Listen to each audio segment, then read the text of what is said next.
जल्दी से जो मुख्य मुकाबले हैं, महारथियों का इस बार इम्तिहान है, वो अपने दर्शकों को दिखा देते हैं। क्योंकि सबसे पहले आप देख रहे हैं डीके शिव कुमार को, जो फिलहाल आगे चल रहे हैं। कनकपुरा सीट से वो चुनावी मैदान में है। हम आपको दिखा दे रहे हैं यहाँ पर डीके शिव कुमार वर्सेस आर अशोक। वही मंत्री है कर्नाटक सरकार के जिन्होंने कहा हमारे लिए अभी से ही प्लान बी हमारा तैयार है। और फिर तीसरी आप देख रहे हैं बी नागराजू, जो कि जेडीएस की तरफ से हैं। अब अगला मुकाबला हम आपको दिखा रहे हैं मल्लिकार्जुन खड़गे के बेटे प्रियांक खड़गे, जो कि इस बार चुनावी मैदान में है चित्तपुर से। और यहाँ पर मणिकांत राठौड़ है बीजेपी की जेडीएस की तरफ से, सुभाष चंद्र राठौड़ यहाँ पर फिलहाल पीछे चलते हुए दिखाई दे रहे हैं प्रियांक खड़गे। ये बड़ी खबर इस वक्त की हम आपको बता रहे हैं। जो दिग्गज है उनमें कौन आगे और कौन पीछे चलता हुआ दिखाई दे रहा है। विजयेंद्र येदुरप्पा के बेटे शिकारीपुरा से इस बार चुनावी मैदान में है और वो फिलहाल आगे चल रहे हैं। पीछे हैं गोनी माल्तेश। ये वैसे भी गढ़ है शिकारीपुरा, और ये पूरा इलाका येदुरप्पा का गढ़ है। एक बहुत दिग्गज नेता, वो कांग्रेस पार्टी के लिंगायत नेता के तौर पर है, जिनके नाम पर इस पूरे इलाके में उनकी तूती बोलती है एक तरह से। जगदीश शेट्टार हुबली धारवाड़, ये चल रहे हैं पीछे। और ये शायद बीजेपी के लिए अच्छी खबर हो सकती है, क्योंकि जगदीश शेट्टार को लेकर बड़ा फैसला लिया गया था कि हम टिकट नहीं देंगे, चले गए कांग्रेस पार्टी के टिकट पर। वो यहाँ चुनावी मैदान में है और बीजेपी के बागी अगर पीछे दिखाई दे रहे हैं। अब हम आपको दिखा रहे हैं लक्ष्मण संगप्पा साउदी। लक्ष्मण ये भी बीजेपी से निकल के गए और यहाँ पे एक और दूसरे लिंगायत नेता के तौर पर अब सवाल ये हुआ कि क्या ये लोग लिंगायत वोट को हार्म करेंगे बीजेपी के प्रोस्पेक्ट्स को। यहाँ पर वो आगे चलते हुए, सऊदी आगे चलते हुए दिखाई दे रहे हैं, तो ये उनके लिए अच्छी खबर है। अगली सीट हम आपको दिखा रहे हैं सीटी रवि के बीजेपी की तरफ से। ये बीजेपी राष्ट्रीय महासचिव है। ये फिलहाल आपको चिकमगलूर सीट से आगे चलते हुए दिखाई दे रहे हैं। तो कुछ दिग्गजों के लिए अच्छी खबर आ रही है, तो कुछ दिग्गजों के लिए बुरी खबर भी आती हुई दिखाई दे रही है। चिकमगलूर से सीटी रवि, जो कि बीजेपी के मंत्री हैं, वो महासचिव हैं, वो आगे दिखाई दे रहे हैं फिलहाल। ये देखिए सिद्धारमैया, जो कि वरुणा सीट से है, और बीती शाम से ही ये वरुणा वापस चले गए हैं अपने लोगों के बीच में। यहाँ डीके और मल्लिकार्जुन खड़गे मीटिंग कर रहे हैं, लेकिन ये चले गए हैं वरुणा, आगे चल रहे हैं। सिद्धारमैया की तो सीट लगभग मानिए निश्चित है। जिस तरह का उनका वहां पर इमेज है, उनकी इमेज है, वो फल जरूर वहां से जीतेंगे। आगे चल रहे हैं शिगांव से, बॉम्बे कर्नाटक में ही ये सीट है। यहाँ पर आगे चल रहे हैं बासवराज बोम्मई, पठान यसराम खान जो कांग्रेस की तरफ से पीछे हैं, और शशिधर भी जेडीएस की तरफ से पीछे हैं।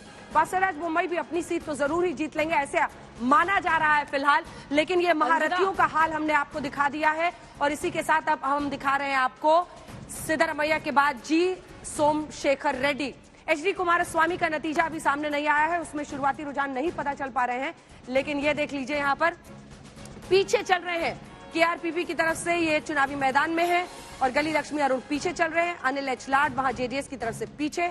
ये तीन लोग जो हम आपको दिखा रहे हैं, ये फिलहाल पीछे चलते हुए बेल्लार सिटी से दिखाई दे रहे हैं। कुल मिलाकर अगर अभी तक के रुझानों को आप देखिए तो कांग्रेस पार्टी बहुत अच्छा प्रदर्शन करती हुई, कांग्रेस पार्टी जिस तरह से आगे बढ़ रही है, उससे एक बहुत बड़ा संकेत जरूर मिलता हुआ दिखाई दे रहा है कि कांग्रेस पार्टी 194 और अब लगभग 200 सीटों का रुझान आना शुरू हो गया है। सेंचुरी मार चुकी है कांग्रेस पार्टी, 100 सीट्स, 100 सीटें सेंचुरी मार चुकी है। 113 का आंकड़ा जादुई आंकड़ा होता है, जिसमें 113 सीटें मिलने के बाद कांग्रेस पार्टी स्पष्ट जनादेश की तरफ बढ़ेगी। 101 का शुभ नंबर अजय जी, आपके लिए खुशी की बात। 101 आपने मान ली और 75 पर अटकी हुई दिख रही है सैयद जफर इस्लाम की पार्टी।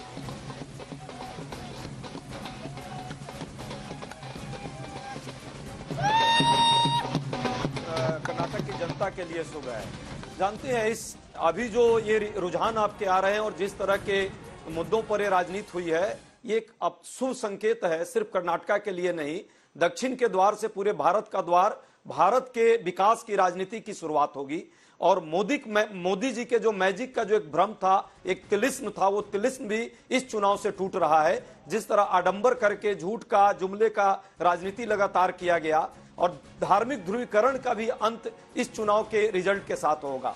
बल्कि सौहार्द की राजनीति होनी चाहिए। एक और बहुत दिलचस्प आंकड़ा हमारे पास आ गया है, थोड़ा सा रुकिए, क्योंकि लिंगायत वोटों के भरोसे सैयद जफर इस्लाम की पार्टी थी और जिसकी तरफ वो झुकते हैं वो अक्सर जीत जाते हैं। इस उम्मीद के साथ वो आगे बढ़ रहे थे, तो यहाँ पर बाजी पलटती हुई दिखाई दे रही है आपको। लिंगायत वोटों का हिसाब किताब अब हम आपको दिखा रहे हैं। जिन सीटों पर लिंगायत आबादी 20% से ज्यादा है, 20% से ज्यादा, वहां पर उनका वोट माना जाता है निर्णायक। ऐसी लगभग 65 सीटों का रुझान आ गया है लगभग 70 सीटें हैं जहां पर लिंगायत वोट निर्णायक होता है।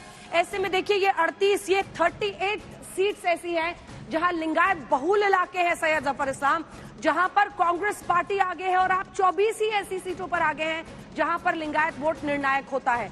ये एक बहुत बड़ा संकेत मिलता हुआ दिखाई दे रहा है। अब हम गोकर्णिका में आपको दिखा देते हैं, यहाँ पर मामला बराबरी का है 15-15 का, और अब हम आपको बता रहे हैं 200 सीट्स का रुझान, जिसमें 103 सीटों पर फिलहाल कांग्रेस पार्टी आगे चलती हुई दिखाई दे रही है। सेंचुरी मारकर काफी आगे बढ़ चुके हैं और डबल सेंचुरी के रुझान आ चुके हैं।